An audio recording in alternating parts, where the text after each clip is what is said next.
குடும்பம் ஒரு படிக்கட்டாக இருக்கும். இந்த படம் வந்து அடுத்த கட்டத்துக்கு அவர் தூக்கிட்டு போகும், இந்த படம் அடுத்த கட்டத்துக்கு தூக்கிட்டு போகும். அப்படி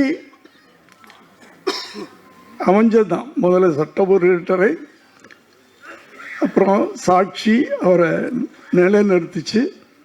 அதுக்கு பிறகு வந்த இயக்குநர்களில் சில படங்கள் அடுத்த கட்டத்துக்கு அப்படியே தூக்கிட்டு போச்சு.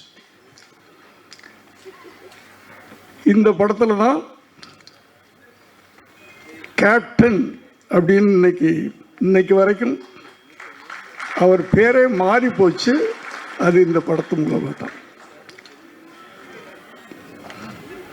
ஜென்ரலாக நான் வந்து விஜயகாந்த் நடித்து மற்றவங்க டைரக்ட் பண்ணுற படத்தை நான் ஒரு முறை தான் பார்ப்பேன் நான். ஆனால் இந்த படத்தை 3 தடவை பார்த்துருக்கேன்.